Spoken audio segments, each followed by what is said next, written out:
altar, irmão, significa aliança com Deus. O altar significa compromisso com Deus. Israel deixou de ter compromisso com Deus. Israel deixou de ter comunhão com Deus. E para nós entendermos esse texto, nós precisamos voltar um pouquinho em 1 Reis, capítulo 16, versículo 29 ao versículo 33. Volta um pouquinho. 1 Reis 16, do 29 ao 33, para a glória do nosso Senhor Jesus. Aleluia. O louvor que as irmãs louvaram aqui já é a pregação, irmãos. Se eu não pregasse, já estava pregado. Aleluia. O altar foi quebrado por um rei que não temia Deus. E o nome desse rei era Acabe. E a palavra do Senhor diz assim no versículo 29. E Acabe, filho de Omri, começou a reinar sobre Israel. E no ano 38º de Asa, rei de Judá, e reinou Acabe, filho de Omri, sobre Israel, em Samaria, 22 anos. E fez Acabe, filho de Omri, o que era mal aos olhos do Senhor, mais do que a todos os que foram antes dele. E sucedeu que, como se fora coisa leve andar nos pecados de Jeroboão, filho de Nebate, ainda tomou por mulher a Jezabel, filha de Etbaal, rei dos Sidônios, e foi e serviu a Baal, e se encurvou diante dele, e levantou um altar a Baal na casa de Baal, que edificara em Samaria. Então Acabe fez um bosque, de maneira que Acabe fez muito mais para irritar ao Senhor, Deus de Israel, do que a todos os reis que foram antes dele. Irmãos, veja aqui que a Bíblia está falando de um rei que não apenas pecou contra Deus, ele fez muito mais que os reis anteriores para provocar a ira de Deus. No lugar que tinha um altar de adoração ao Senhor, ele ergueu um lugar de adoração a Baal. Ele fez mais, ele se casou com Jezabel, que era sacerdotisa de Aserá. Foi quebrada a aliança que Israel tinha com Deus por causa de um rei que não temia o Senhor. Entenda o peso da liderança. Quando um líder, ele quebra a aliança com Deus, o povo todo geme, o povo paga o preço. A influência que o líder exerce sobre o povo é muito grande. Mas quando Acabe começou a prestar culto a Baal, todo o povo saiu da presença de Deus. Aleluia. Então a Bíblia diz que Deus envia Elias, um dos maiores profetas, e foi grandemente usado por Deus.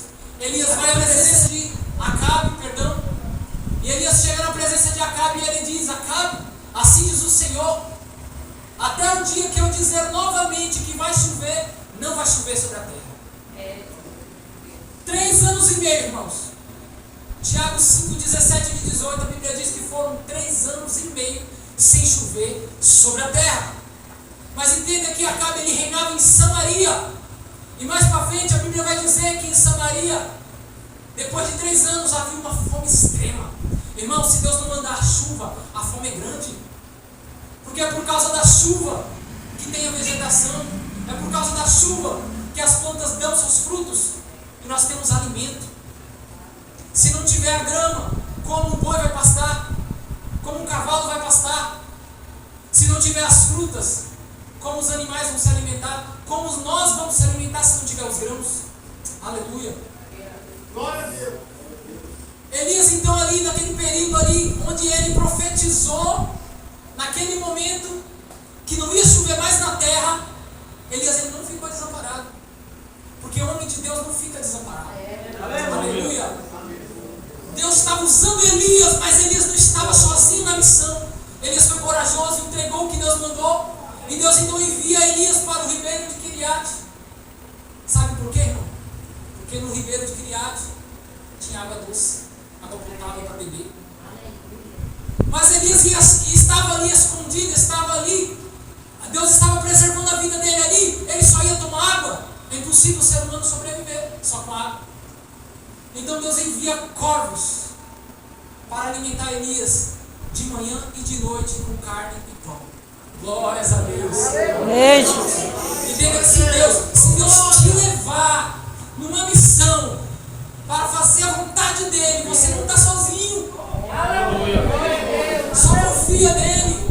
Aleluia. Elias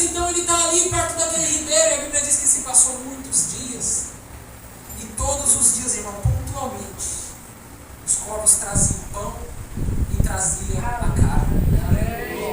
Irmãos, nós não conseguimos compreender a glória de Deus, nós não conseguimos medir com a nossa mente o poder de Deus, o quão Deus ele é poderoso, irmão. Porque pensa comigo, é muito fácil os corvos trazer carne, sabe por quê? Porque os próprios corvos podem abater outro animal menor e levar a carne para Elias. Agora eu quero ver quem explica os corvos trazer pão. Aleluia. Quem consegue explicar os corvos trazer pão, irmão? Aleluia. Glória a Deus. Elias tinha pão, tinha carne, tinha água. Era mais do que suficiente para sobreviver. Mas, irmãos, passou-se um tempo, muitos dias a Bíblia diz, então aquele ribeiro de água secou. Por quê? Porque foram 3 anos e meio sem chover. O ribeiro secou, então Elias ia morrer de sede. Deus então ordena para Elias: Elias, vai até Serepta, porque eu ordenei que uma viúva te sustente lá. Aleluia. Irmãos, Elias não estava desamparado. Aquela missão durou 3 anos e meio. Mas se fosse 50 anos, Deus ia prover os 50 anos. Sabe por quê? Sabe por quê? Porque não depende da minha fidelidade para Deus ser fiel a mim. A Bíblia diz que mesmo que eu seja infiel, Ele continua fiel. Aleluia. O caráter de Deus não pode ser corrompido. Aleluia. A Bíblia diz que Jesus é o mesmo de ontem, de hoje e será eternamente. Ele não muda, irmão. Aleluia. Então Elias ele vai até Serepta, e quando ele chega lá na porta da cidade, ele encontra a viúva apanhando lenha. E ele pede à viúva: traz um pouco de água para mim e também faz um bolo para mim. Irmãos, a cidade estava sofrendo.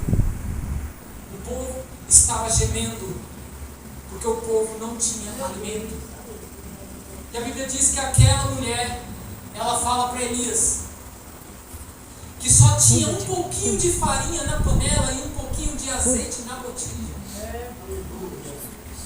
Não tinha como ela alimentar Elias. E aí naquela mulher ela diz para Elias assim: eu vou fazer um bolo para mim e para o meu filho, nós vamos comer e depois nós vamos morrer. Aquela mulher já estava sem esperança. Aleluia. Agora entende o mistério de Deus aqui, irmão. Essa mulher era temente a Deus. A Bíblia não diz isso, mas eu consigo concluir isso através do texto. Se Deus mandou a provisão na casa dela, ela era temente a Deus. Aleluia. Se você é temente a Deus, irmão, Deus não deixa faltar o que você precisa. Aleluia. Você não pode ter uma vida rica, mas o que você precisa, Deus te dá. Aquela mulher não tinha nada para oferecer para Elias, irmão. Aleluia. Deus ia tirar Elias então daquele ribeiro para levar Elias para a casa dessa mulher para ele morrer lá de fome também. Mas Elias, cheio do Espírito Santo, irmão, ele profetizou na vida daquela mulher: assim diz o Senhor, a farinha da panela não vai acabar, o azeite da botija não vai faltar. Aleluia. Irmão, aleluia. Quem sabe aquela mulher não tinha nada e agora ela tem a oferecer para os seus vizinhos que estavam passando fome também. Aleluia.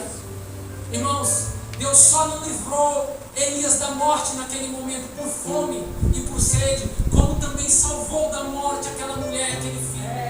Glórias a Deus. O nosso Deus é tremendo, irmão. Aleluia, Jesus. Aleluia. Ele é digno de adoração. Eu vivi a minha vida inteira, irmão. Eu já fiquei desempregado aí 1 ano. Deus não deixou eu passar necessidade. E na hora que mais apertava, Deus abria a porta de emprego.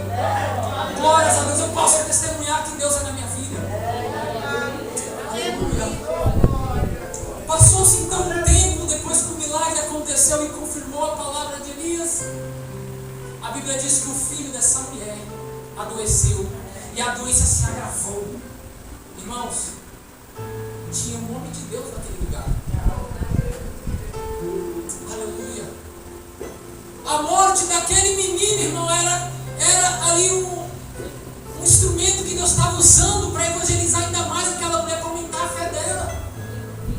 Tem coisa que Deus permite na nossa vida, Ele quer aumentar a nossa fé, irmão. Deus tem propósito em cima de tudo. A Bíblia diz que aquele menino morreu e aquela mulher ela vai questionar Elias.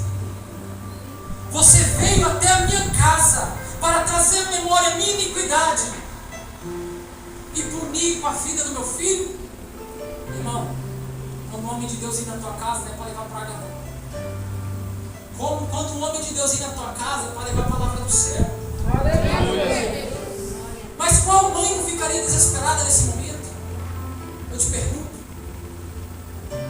Qual mãe não questionaria aquele homem por conta daquilo? Ora, se Deus fez o milagre e proveu segundo a necessidade dela, por que Deus então, depois de algum tempo, leva o filho dela? Deus não poderia ter livrado esse menino? Aleluia!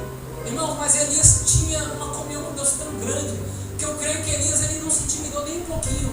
A Bíblia diz que Elias pediu o menino, quando ele estava morto, levou no quarto de cima, e ali ele questionou a Deus, dizendo: ó Senhor meu Deus, até esta viúva com quem eu moro afligiste, matando o seu filho?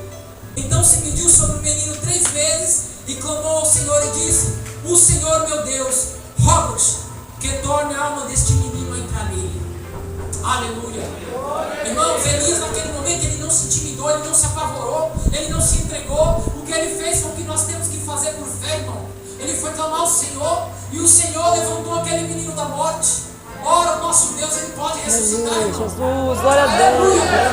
E quando Elias ele pega aquele menino de volta, vivo ali, ele chega naquela mulher: olha, o teu filho vive. Aleluia. Glória a Deus.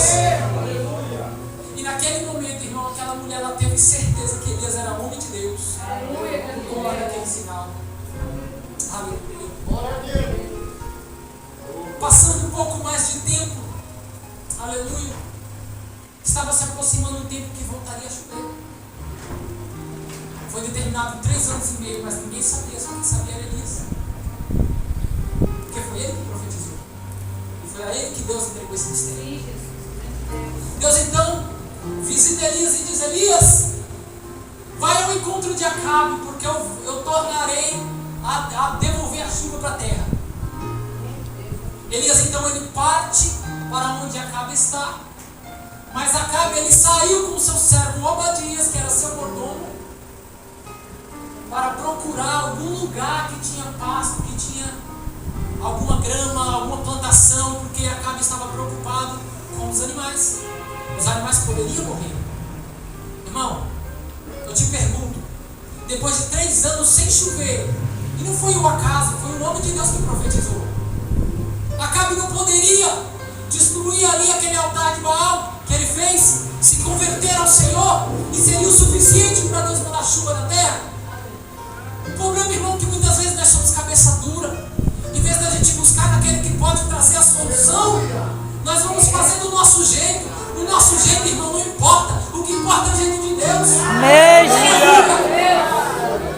Quando eu fazer com a força do meu braço, irmão, a Bíblia diz que eu sou maldito.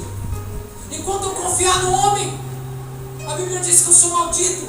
Mas se eu confiar em Deus, irmão, eu sou bendito. Se eu confiar em Deus, eu sou bem-aventurado. Aleluia. Acabe não confiou no Senhor, porque ele tinha como Deus Baal, e Baal era um falso Deus. Então Obadias, ele foi por um caminho procurar um lugar que tivesse vegetação, aleluia, e Acabe foi por outro lado. Só que Obadias, irmão, a Bíblia diz que ele era temente a Deus. Obadias não era profeta, Obadias não era pastor, Obadias não era um sacerdote. Quem está dizendo que depende de unção para adorar a Deus? Quem está dizendo que depende de um título para adorar a Deus? Você pode adorar a Deus como você é. Você pode ser fiel a Deus do jeito que você é, irmão. Aleluia. Glória a Nós Deus. vamos entrar no céu não é pelas nossas obras ou por quem somos. Nós vamos entrar no céu porque nós cremos que Jesus morreu na cruz, ele ressuscitou e ele está à direita de Deus reinando. Glória a Deus. Glória a Jesus. E Elias então, irmão, encontra Obadias pelo meio do caminho e pergunta a Obadias: Obadias, fala, Obadias, para o seu senhor, para Acabe, que eu vou ver ele hoje. Irmãos, mas a Bíblia diz que Elias ele foi procurado em todos os lugares possíveis. Todos os reinos e todos juravam que não viu Elias. Sabe por que ninguém viu Elias, irmão? Que era o próprio Deus que estava escondendo ele. Aleluia! Aleluia! Glória a Deus! Então Obadias ele temeu, por quê? Porque o Espírito do Senhor podia levar Elias para um outro lugar, e no momento que Obadias chegasse até Acabe e dissesse a Acabe que Elias ia encontrar ele, e Acabe viesse ao encontro de Elias, Elias podia não estar lá. E o que ia acontecer? Acabe ia pensar que era uma mentira e ia matar Obadias. E Obadias, temente a Deus, aleluia, ele roubou a Elias pela vida dele. Então Elias, homem de Deus, ele disse: assim diz o Senhor dos exércitos, cuja face estou, que eu me encontrarei com Acabe. Aleluia. Irmão, Deus quando chama o homem para ser profeta, esse profeta não é covarde. Ele enfrenta, irmão. Aleluia. Glória a Deus. Então Obadias tomou aquela palavra de Elias ali, irmão, e confiou. Foi, falou a Acabe, e Acabe veio até Elias. E Elias, quando está de frente para Acabe, Acabe faz uma pergunta para Elias: és tu o perturbador de Israel? Aleluia. E Elias fala para ele: eu não sou o perturbador de Israel, mas você é. Sabe por quê? Porque você deixou os mandamentos de Deus e você está adorando Baal. Você está prestando culto a Baal. Você corrompeu esse povo. Você quebrou o altar de Deus. Você é o perturbador de Israel. E Elias disse para Acabe: Acabe, envia todos os profetas de Baal, 450, e os 400 profetas de Aserá, que comem na mesa de Jezabel, envia ao Monte Carmelo. E lá nós vamos preparar o altar, nós vamos colocar o sacrifício, aleluia, nós vamos colocar a lenha e vamos clamar. E o Deus que responder com fogo, esse é Deus. Aleluia. A Bíblia diz que se reuniu todo o povo, toda a congregação de Israel lá, no Monte Carmelo, e estava lá os 850 profetas mentirosos. Estavam todos lá. E Elias também estava lá. E foi preparado ali o altar. Elias estava quietinho, só observando. Com a confiança de homem de Deus. Estava só observando. E aqueles falsos profetas preparou o altar, cortou ali o animal ali para ser sacrificado. E a Bíblia diz que de manhã até o meio-dia clamou: ah, Baal, escuta-nos. E não havia resposta. E clamava até perder a voz, irmão. E não tinha resposta. E eu imagino Elias vendo aquilo. A Bíblia diz que quando deu meio-dia, aleluia, Elias começou a zombar. Clama mais alto. Ele é um Deus. Talvez ele esteja falando. Talvez ele esteja viajando ou projetando alguma viagem. Talvez ele esteja dormindo e vai acordar. Aleluia. Irmãos, glória a Deus. O falso Deus dorme. O nosso Deus não dorme. Glória a Deus. Bendito Aleluia, Jesus. Senhor Jesus. Depois que cessou a oferta de manjares, chegou a vez de Elias, irmão. Aleluia. E aqui entra o tema. Elias diz ao povo: chegai-vos a mim. Aleluia. Chegai-vos a mim. E todo o povo se chegou a ele. E ele reparou o altar do Senhor que estava quebrado.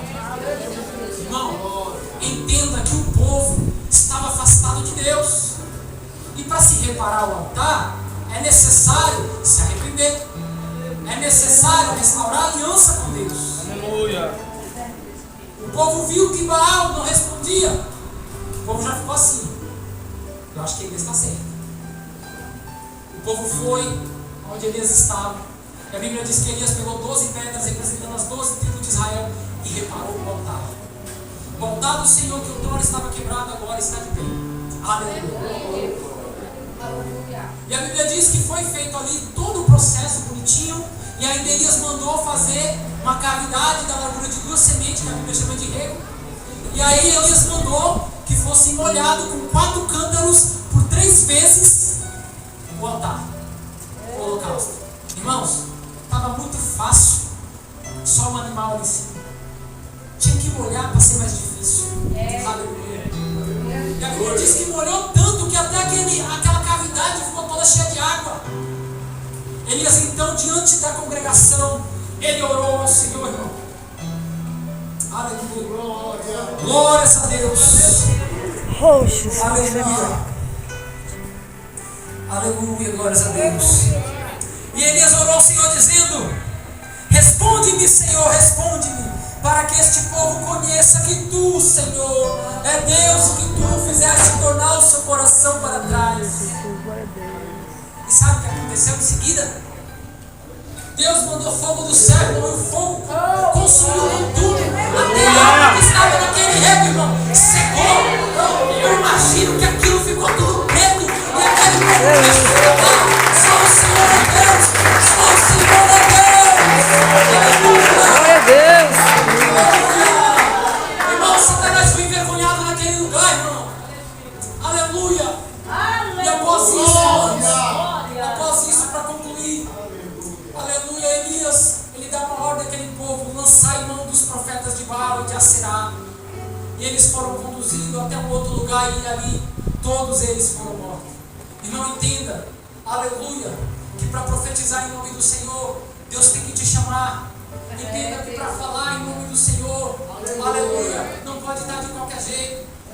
Ai do homem que engana as ovelhas do Senhor, irmão. Pague com a vida. Aleluia. O dia de acerto de conta vai chegar, irmão.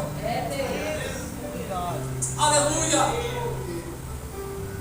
O tempo já está findando da pregação, mas eu gostaria de te fazer uma pergunta: como está o teu altar hoje? Aleluia. Perceba que Acabe, aleluia, ele ergueu um altar a Baal em Samaria para prestar culto a Baal. E a partir do momento, irmão, que nós deixamos alguma coisa ou alguém, aleluia, ficar na posição de Deus na nossa vida, nosso altar está quebrado. A partir do momento que a idolatria entra na nossa vida, aleluia, nós não temos mais aliança com Deus. Como está o teu altar diante do Senhor? Teu altar está quebrado? Agora eu gostaria de explicar uma leve diferença em edificar o altar e reparar o altar. Tem uma diferença. Tem uma diferença. Nesse contexto, Elias reparou o altar do Senhor. Isso significa que já existia o altar do Senhor, mas estava quebrado. Mas também existe também a oportunidade de edificar um altar. E edificar significa construir. Sabe o que Deus está dizendo? Presta atenção no que Deus está dizendo. Você ainda não aceitou Jesus como seu Salvador? Você ainda não se arrependeu dos seus pecados? Você não entregou a sua vida para Jesus? Você precisa edificar um altar. Aleluia. Aleluia. Você já aceitou Jesus, mas você se enfraqueceu na fé, você se afastou do Senhor, já não participa da ceia, já não ora, já não clama, já não busca a Deus, já não jejua, já não faz mais nada para Deus, se tornou um inútil. Você precisa reparar o altar. Reze. Você já tem um altar, mas seu altar está quebrado. Aleluia. Aleluia.